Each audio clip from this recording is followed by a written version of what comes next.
একটি নতুন যে রাজনৈতিক দল গঠিত হয়েছে, যদিও তারা এখনও রাজনৈতিক নিবন্ধন পায়নি, তারপরও আমরা তাদেরকে জায়গা ছেড়ে দিয়ে আমরা এই শাহবাগে আমাদের এই প্রোগ্রামটি করছি। তারা একক ইজারাদার হিসাবে তারা পুরো গণঅভ্যুত্থানের মালিকানা চিন্তাই করে নতুন রাজনৈতিক দল গঠন করেছে। আজকের এই ঐতিহাসিক শাহবাগ চত্বর, এটি বাংলাদেশের গত 17 বছরের রাজনীতিতে বাক বদলের একটি গুরুত্বপূর্ণ একটি স্থান বলে আমরা মনে করি। এখানে যেরকম প্যাসিবাদের উত্থান আমরা দেখেছি, একই সাথে প্যাসিবাদের পতনের অনুষঙ্গ কিন্তু এই শাহবাগ চত্বর থেকে উচ্চারিত হয়েছে। সুতরাং আজকের এই ঐতিহাসিক শাহবাগ চত্বরে বাংলাদেশ জাতীয়তাবাদী ছাত্র দলের ঐতিহাসিক ছাত্র সমাবেশ অনুষ্ঠিত হবে। আমরা আশা করছি যে এখানে কয়েক লক্ষাধিক নেতাকর্মী এবং বাংলাদেশের সাধারণ শিক্ষার্থীরা আমাদের এই আজকের এই ঐতিহাসিক ছাত্র সমাবেশে যোগদান করবেন। আমাদের দলের ভারপ্রাপ্ত চেয়ারম্যান, আমাদের ছাত্র দলের সাংগঠনিক অভিভাবক জনাব তারেক রহমান আজকের এই ছাত্র সমাবেশে প্রধান অতিথি হিসেবে বক্তব্য রাখবেন। দেখুন, গণঅভ্যুত্থান পরবর্তী সময়ে বাংলাদেশ জাতীয়তাবাদী ছাত্রদল একটি ইতিবাচক রাজনীতির মাইলফলক তৈরি করেছে। আপনারা দেখেছেন আমাদের এই প্রোগ্রামটি কিন্তু আমরা শহীদ মিনারে করার পূর্ণ প্রস্তুতি গ্রহণ করেছিলাম।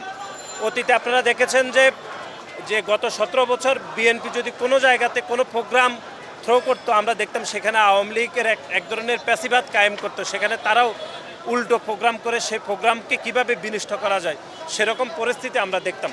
কিন্তু গণ অভ্যুত্থানের পরে বাংলাদেশ জাতীয়তাবাদী ছাত্রদল যে একটা ইতিবাচক রাজনীতি প্রচলন করেছে, সেখানে দেখুন আমাদের সকল প্রস্তুতি, সকল অনুমতিপত্র থাকার পরেও একটি নতুন যে রাজনৈতিক দল গঠিত হয়েছে, যদিও তারা এখনও রাজনৈতিক নিবন্ধন পায়নি, তারপরও আমরা তাদেরকে জায়গা ছেড়ে দিয়ে আমরা এই শাহবাগে আমাদের এই প্রোগ্রামটি করছি। এটি এজন্যই বলছি যে একটা রাজনীতিতে একটি গুণগত পরিবর্তন হয়েছে, সেখানে বাংলাদেশ জাতীয়তাবাদী ছাত্রদল সবার শীর্ষে রয়েছে এই গুণগত জায়গা থেকে।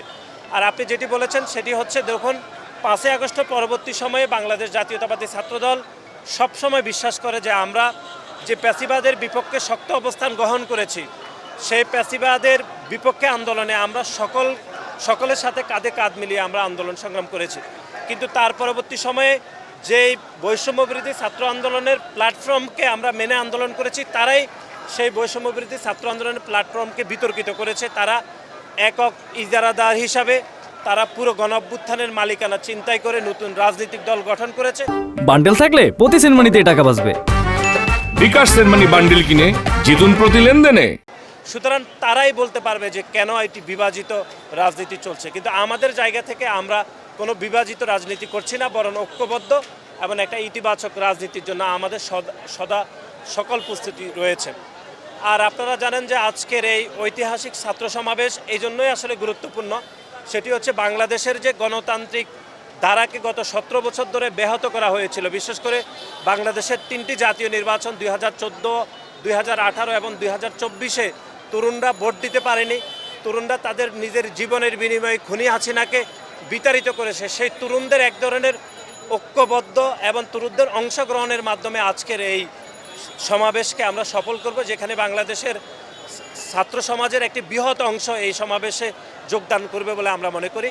এবং আমরা এটিও আশা প্রকাশ করছি যে এই শাহবাগ চত্বরে অতীতে যত রাজনৈতিক সমাবেশ হয়েছে, যত ছাত্র সমাবেশ হয়েছে, সব থেকে বড় ছাত্র সমাবেশ আজকে ইনশাআল্লাহ এই শাহবাগ চত্বরে বাংলাদেশ জাতীয়তাবাদী ছাত্রদল উপহার দিবে। সেজন্য আপনাদের সকলের আমরা সহযোগিতা কামনা করছি। অতীতেও আমরা সহযোগিতা পেয়েছি এবং আজকেও আমরা আপনাদের সহযোগিতা কামনা করছি। একটা বিষয় জানতে চাইবো যে এতদিন আপনারা নয়াপল্টন করলেন, তো আজকে নয়াপল্টন না করে শাহবাগে কেন? দেখুন, আমাদের তো এই প্রোগ্রামটি ছিল শুরুতে শহীদ মিনারে। সেটির একটি কারণ ছিল যে আপনারা জানেন যে শহীদ মিনারে গত বছর এক দফা দেওয়া হয়েছিল সকল রাজনৈতিক দল, সকল ছাত্র সংগঠনের সমষ্টিগত সিদ্ধান্তের ফলে। তারপর আমরা সেই জায়গা থেকে শিফট করে আমরা এখানে শাহবাগে আমরা স্থানান্তর করেছি। যদিও এটি খুবই আজকে ব্যস্ত একটি দিন, সপ্তাহের প্রথম দিন, আমরা জানি যে নগরবাসীর ভোগান্তি হবে, তারপরেও কিন্তু আমরা কোনো সংঘর্ষ চাই নাই, কোনো বিভাজিত রাজনীতি চাই না। আমরা তারপরে এখানে আমরা শিফট করেছি। তারপরে আমরা মনে করি নগরবাসীর এক ধরনের ভোগান্তি হবে, সেজন্য আমরা নগরবাসীর প্রতি আমরা দুঃখ প্রকাশ করছি, আমরা ক্ষমা প্রার্থনা করছি। আমরা মনে করছি খুব দ্রুত সময়ের মধ্যে আমরা আমাদের প্রোগ্রামটি শেষ করব। আমরা যদি ধরুন 2:30 থেকে 3টার মধ্যে প্রোগ্রাম শুরু করতে পারি, আমরা 5:30 থেকে 6টার মধ্যে প্রোগ্রামটি শেষ করার আমাদের সকল প্রস্তুতি রয়েছে, যদি একটি বৃষ্টির সম্ভাবনা রয়েছে, তারপরও আমরা মনে করছি 5:30 থেকে 6টার মধ্যে ইনশাল্লাহ আমরা প্রোগ্রামটি শেষ করবো। এই জন্যই যে নগরবাসীর জন্য ভোগান্তিটা কমে আসে, অফিস শেষে জন্য তারা নির্বিঘ্নে বাসায় যেতে পারে অথবা তাদের গন্তব্যস্থলে যেতে পারে, সেজন্য আমাদের সকল প্রচেষ্টা অব্যাহত থাকবে।